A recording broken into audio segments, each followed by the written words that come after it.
Stell's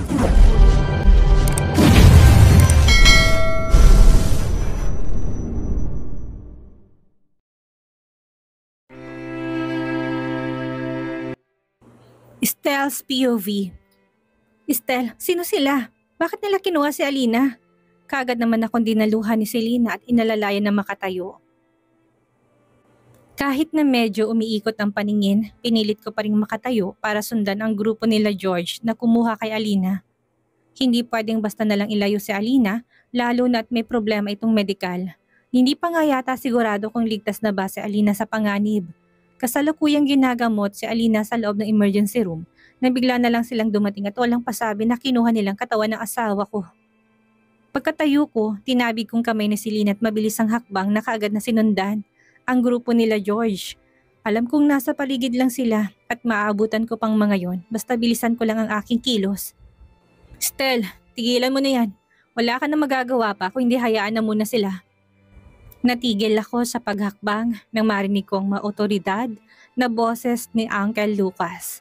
Mabilis ang hakbang na naglakad siya palapit sa akin at seryoso akong tinitigan.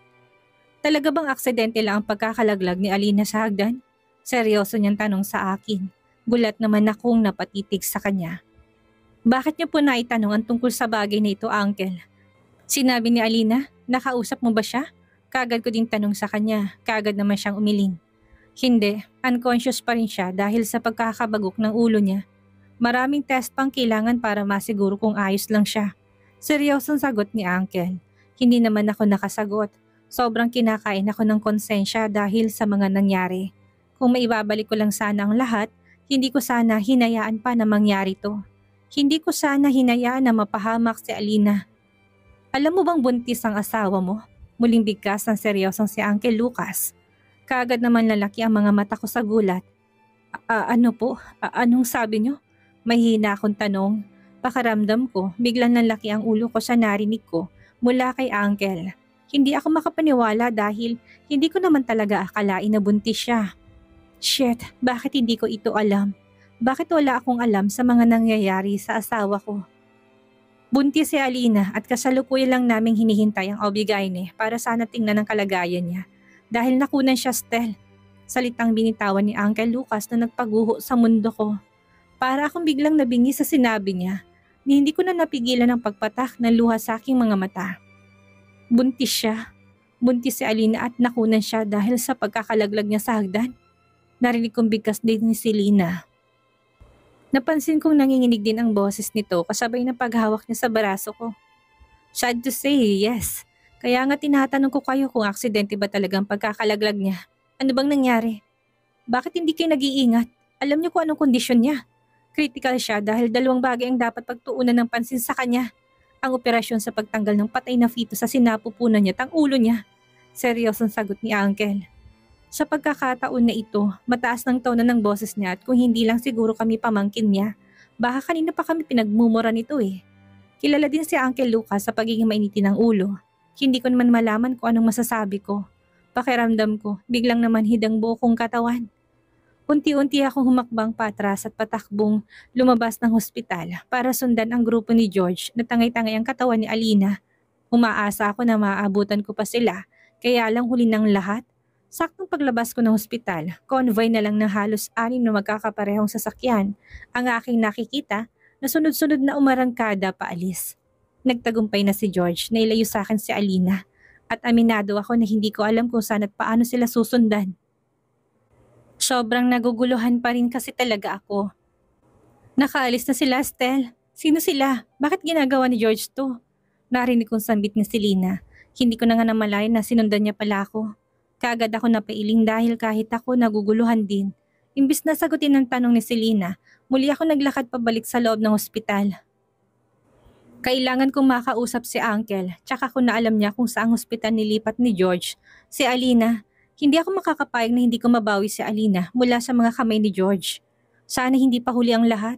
Ngayon ko lang lubos na naisip kung gaano kalaki ang nagawa kong pagkakamali. Ngayon lang pumasok sa balintataw ko kung gaano ako ka-unfair kay Alina. Sana hindi pa huli ang lahat para makabawi. Sana maging maayos ang kalagayan niya at makausap siya para man lang makahingi ng tawad sa kanya. Selena, Stel, ano nangyari? Kamustang kalagayan ni Alina? Natigil kaming pareho ni Selena sa paghakbang nang marinig naming pareho ang boses ni Mommy. Ma'am, hindi ko po sinadya. Aksidente pong pagkakalaglag ni Alina sa hagdan at wala po kong kasalanan. Kagad na bigkas ni Selena habang nakayakap siya kay Mommy Bridget. Ngayon ko lang napagmasdan ng kapatid ko at kitang-kita kong pangangatog ng katawan niya dahil sa takot. Hindi ko naman malaman kung anong magiging reaksyon ko. Pinaghalong galit, takot at pag-aalala ang nararamdaman ng buo kong pagkatao. Parang gusto ko nang iuntog ang sarili ko sa pader para matigil ng lahat-lahat. Unang araw pa lang sa problemang ito pero parang gusto ko nang sumuko. Hindi kayang tanggapin ang kalooban ko na napahamak si Alina dahil sa akin. Dahil sa pagiging padalos-dalos ko. Ano ba kasing nangyari si Lina? Stel, sabihin niyo nga, kayo bang may kasalanan kaya nandito si Alina ngayon sa ospital? Halata sa tono ni Mommy Bridget ang tinitimping galit na tanong niya sa akin. Mabilis din siyang kumala sa pagkakayakap ni Selena at namewang. Ma'am, hindi po. Aksidente po mga nangyari. Walang may gusto to, wala po akong balak na saktan siya physically. Umiyak na bigkas ni Selena. Kitang-kita sa itsura nitong matinding pagsisisi. Sa kauna-unahang pagkakataon, ngayon ko lang siya nakitang umiyak ng ganito. Kamusta siya? Kamustang kalagayan niya? Seryosong tanong ni Mommy. Kagad naman akong umiling, kinuha siya sa mga kalalakihan kanina. Hindi ko alam kung sino sila pero mukhang kilala sila ni Uncle Lucas. Kagad ko sagot. Bakit siya pumayag? Sinong kumuha kay Alina? Hindi niya ba alam kung gaano kadelikadong panahon ngayon? Seryosong tanong ni Mommy. Hindi ako nakaimik, kahit ako naguguluhan din. Anong kailangan ni George kay Alina at bakit ito pinipilit na kunin dito sa ospital?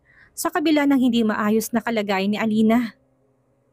Ganun na ba talaga kabaliw ang George na yon kay Alina para gumawa siya ng mga hakbang na labag sa batas? Si Doc Lucas. Sige, kakausapin ko siya. Seryosong bigkas ni Mommy at nagpatiuna na siyang naglakad. Mabilis naman kaming napasunod ni Selena sa kanya at diretso kami sa opisina ni Uncle Lucas. Naabutan naman namin si Uncle Lucas na kausap ang doktor na tumingin kay Alina kanina at nang mapansin niya, ang presensya namin ay kaganyan tinapos ang pakikipag-usap dito. Lucas, ano bang nangyari? May kumuha daw sa katawan ni Alina kanina. Kagad na tanong ni Mommy kay Uncle. Imbis na sagutin ni Uncle ang tanong ni Mommy, seryoso tong tumitig sa akin sabay iling. Kilala mo si George Montano, hindi ba? Hayaan mo na muna si Alina sa kanila. Pasasaan ba't maayos din ang lahat? Seryosong bigkas niya na para bang kay bilis para sa kanya na sabihin ng katagang iyon. Palibhasa kasi mukhang hindi naman naramdam ni Uncle ang kung ano mang nararamdaman ko ngayon. Hindi ako papayag, hindi ko sila kilala at hindi ako mapapanatag hanggat hindi ko malalaman kung ano ba talagang kailangan nila sa asawa ko. Bakit na lang nilang basta kinuha? Paano na siya? Sinong gagamot sa kanya, Uncle? Seryoso kong tanong sa tiyuhin kong doktor. Magiging maayos din siya. Taga-kabilang hospital ang kumuha kay Alina kaya magiging maayos din ang kalusugan niya. Kagad niya namang sagot, paano magiging maayos sa kamay nila si Alina gayong hindi nga natin kilala? Baka mamaya may hidden agenda sila kaya basta na lang nila kinuha si Alina. Kailangan pang mai-report sa mga pulis sa lalong madaling panahon. Lucas, hindi ako papayag na hindi natin mabawi si Alina mula sa mga taong iyon. Seryosong sabat naman ni Mommy Bridget. Nagpapasalamat ako dahil nandito siya. Dahil pakaramdam ko, hindi na ako nakakapag-isip ng tama. Hiniwalayan na ng anak mo si Alina, hindi ba? Magiging okay man si Alina or hindi, wala na tayong pakialam pa. Kasabay ng pagpirma niyo sa kanya ng divorce paper ay ang pagputol niyo sa kung anumang relasyon na meron ng pamilya niyo sa batang iyon. Seryosong sagot ni Uncle. Hindi naman ako makapaniwala sa narinig ko. Masyado akong tinamaan sa mga katagang binitawan ni Uncle. Hindi mo kami naintindihan, Lucas. Kahit naman hiwalay ng mga bata, hindi pa rin maikakaila na sa pamilya natin lumaki si Alina. Si Hercules ang kinilala niyang ama noong bata pa siya at si Mami Susan naman ang nagpalaki sa kanya hanggang sa nagdalaga siya. Seryosong sagot ni Mommy. Ramdam na sa boses niya ang matinding inis. Yes, no, hindi ko alam kung ano ba talagang plano niyo kay Alina.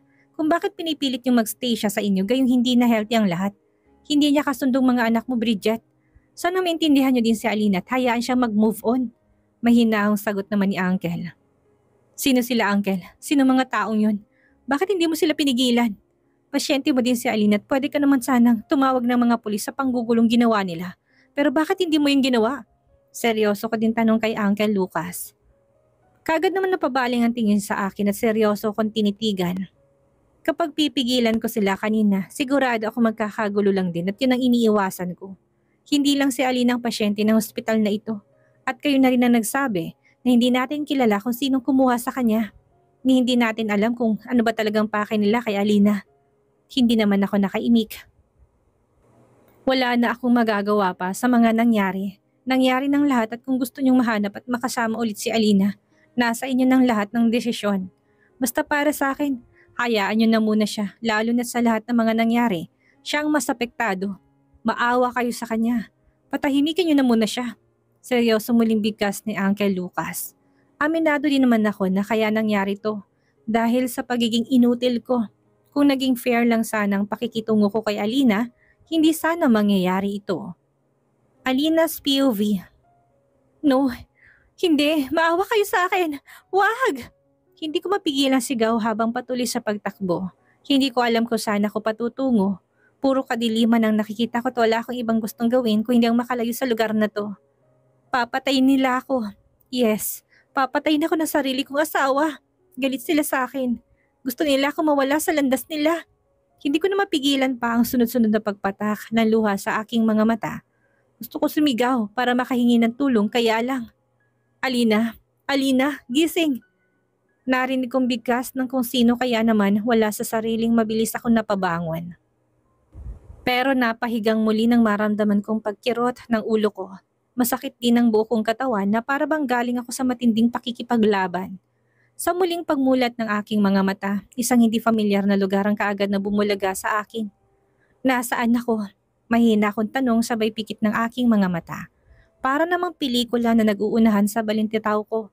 Ang mga alalang hindi ko malaman kung tunay bang nangyari sa akin o isang panaginip lang. Hindi ko mapigilan ng maluha, kasabay ng pagdampi ng isang malamig na bagay sa noo ko. Kamustang pakiramdam mo? Alina, anak, kalma, ligtas ka na. Hindi kami papayag na mapahamak ang muli. Narinig ko ang sabit ng boses ng lalaki na ngayon ko lang narinig. Wala sa sariling muli ako nagmulat ng aking mga mata at nagulat pa ako nang isang hindi familiar na mukha ang kaagad na sumalubong sa akin. Nakangiti siya pero kapansin-pansin ng ilang butil ng luha na pumapatak sa mga mata nito. Sino po kayo? Nasaan ako? Mahina akong tanong. Kaya lang imbis na sagutin niyang katanungan ko, nagulat na lang ako nang mahigpit niya akong niyakap. Salamat at ligtas ka na anak. Salamat dahil sa wakas, makakasama na kita palagi. Mahina niyang bigkas at naramdaman ko pa ang pagyugyug ng kanyang balikat at palatandaan na talagang umiyak na siya. Hindi naman ako makapaniwala, sobrang naguguluhan ako. Anak, tinatawag niyo po akong anak? Mahina akong tanong. Muli akong napapikit at hindi ko mapigilan ng mapahagulhol ng iyak ng isa-isang bumalik sa balintataw kong mga nangyari. Para yung isang malaking libro na sunod-sunod na pumapasok sa utak ko. Mula sa pagtatangka na si Lynn at Estelle sa buhay ko hanggang sa pagkalaglag ko sa hagdan. Para yung isang pelikula na napanood ko na at ako ang bida. Yes, anak kita. Akong daddy mo Alina. At pinapangako ko sa'yo na hindi na mauulit pang kung ano man ang nangyari sa nakaraan mo. Seryoso niyang bigkas. Hindi ko na napigilan pa ang lalong mapahagulhol ng iyak. Pinaghalong damdamin ang bumabalot sa puso ko ngayon. Talaga po ba? Kayo po bang ama ko? Paano po nangyari yon? Bakit? Bakit ngayon lang po kayo nagpakita sa akin? Umiyak ang tanong sa kanya. Naramdaman ko pa ang pagkalas niya sa pagkakayakap sa akin at seryoso akong tinitigan. Dahil gago ako. Dahil kailan ko lang din nalaman na nagkaanak pala kami ni Rodora. Seryoso niyang bigkas. Hindi naman ako makapaniwalang napatitig sa kanya. Para kasing may mali eh. Kahit na sobrang naguguluhan ako sa sobrang dami impormasyon na dumadagas sa isipan ko, nagawa ko pa rin pagtuunan ng pansin ng itsura ng ama ko daw. Napakabata niya pa kasing tingnan. Masama kasi na mas bata siyang tingnan kumpara kay Daddy Hercules. Kapag kasama ko siguro siya sa labas, baka mapagkamala lang kami magkapatid or hindi kaya'y magjowa ko siya. Sigurado po ba kayong anak niyo ko? Baka nagkakamali lang po kayo. Wala sa sariling tanong ko sa kanya. Pasimple kong pinunasan ng luha sa aking mga mata at seryoso siyang tinitigan. Baka mamaya, niloloko niya lang ako eh. Yes, anak kita. Akong daddy mo. Nakangiti niyang sagot sa akin sabay abot sa akin ng isang papel. Wala sa sariling tinanggap ko yun at pinakatitigan. Isa itong DNA test result. Nakasulat ang aking pangalan at ang pangalan ng isang Damon Monteverde Atienza. At oo, positive ang result. Ama ko nga ang may-ari ng pangalang Damon. I am Damon Monte Carlo Montano at legit ang nakasulat sa papel na yan, Alina. Akong ama mo. Seryoso niyang bigkas na labis kong ikinagulat. Anak kita at lahat-lahat ng mga nangyayari sa'yo ay alam ko na rin. Patawarin mo ko anak kung bakit ngayon lang ako dumating sa buhay mo. Kung bakit ngayon mo lang din ako nakilala. Masyadong bata pa ako nung nakilala kong mami mo at hindi ko naman akalain na mabubuntis ko siya. Nitong huli ko na lang din nabalitaan ng pagkawala niya, kaya naman sana mapatawad mo ko sa lahat ng mga pagkukulang ko. Muli niyang bigkas, ramdam ko sa boses niya ang sincerity, kaya hindi ko na mapigilan pa ang maluha. Ibig niyo po bang sabihin, maaga po kayong lumandi noon? Hindi ko na napigilan pang tanong sa kanya kasabay ng sunod-sunod na pagpatak ng luha sa aking mga mata. Ang swerte ko pa rin pala dahil may tatay pa ako. Hindi na pala ako nag-iisa. May matatawag na akong ama, lalo na sa mga panahong hindi ko alam kung paanong babangon ulit. Yes, whatever it is, hindi ako nagsisisi na maaga akong lumandi. God, sobrang saya ko ngayon. At lalong magiging mas masaya ako kung tatawagin mo kong daddy. Nakangiti niyang sagot sa akin sabay haplos niya sa pisngi ko. Oo naman po, yun lang pala eh. Ang bait pa rin pala ng kapalaran sa akin. Sa kabila kasi ng mga nangyari, natagpuan niyo po ako at may matatawag na akong sarili kong pamilya. Hindi na po ako magiging sampid sa pamilya ng iba. Thank you, Daddy. Thank you dahil natagpuan niyo ako lalo na ngayong lugmok na lugmok ako. Umiiyak ako ng bigkas. Muli kong naramdaman ng mahigpit niyang pagyakap sa akin. Pagkatapos ng masinsinang pag-uusap namin na nagpakilala kong ama, mag-isa akong naiwan dito sa presidential suite ng hospital. Ngayon ko lang lubusan na pagtuunan ng pansin ng buong paligid. Para akong nasa isang mamahaling hotel na sa mga magazine ko lang nakikita. Siguro nga hindi basta-bastang tao ang aking ama. Ang ipinagtataka ko lang, paano ako napunta dito? Nasaan na sina Stel at si Lina? Nangako si Daddy Damon sa akin na babalik daw siya kaagad. Na may kukunin lang daw siya at kapag may kailangan daw ako, pipindutin ko lang ang isang buton na nasa gilid ng kama ko. Nabanggit din niya sa akin na may mga bantay daw ako na nasa labas lang ng kwarto para masigurong kaligtasan ko sa lahat ng oras. Hindi ko pa masyadong kilala ang ama ko pero sigurado ako na hindi siya basta-bastang tao. Gayunpaman, alam ko't nararamdaman kong pagmamahal niya sa akin. Alam ko rin na magiging safe ako sa poder niya. Nang tuluyan na akong mapag-isa, iba yung katahimikan ng kaagad na bumalot sa buong paligid. Hindi ko mapigilan ang pagpatak ng luha sa aking mga mata at mapahagulhol ng iyak.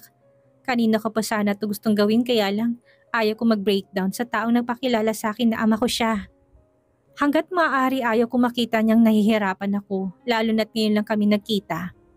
Gusto ko puro magagandang kaganapan lang ang ipapakita ko sa kanya. Kung talagang siya ang tunay kong ama, ayaw kong pati siya'y madamay sa kung ano man ang magiging pinagdaanan ko. Mariin kong naipikit ang aking mga mata. Naalala ko ng lahat-lahat na mga nangyari. Mula bata pa ako hanggang kasalukuyan, naalala ko ng lahat. Stel, bakit? Wala akong naalalang kasalanan na nagawa sa inyo. Bakit niyo ko pinapahirapan? Bakit niyo kailangan pagtangkaan ng buhay ko gayong pwede niyo naman sana kung palayasin ko talagang nakakasagabal ako sa pamilya niyo? Mahina akong bigkas. Naramdaman ko ang pananakit ng aking katawan pero mas nanaigang sakit ng kalooban na nararamdaman ko ngayon. Sa naalala ko, nahulog lang ako sa hagdan pero bakit? Ramdam ng buo kong katawan ng sakit.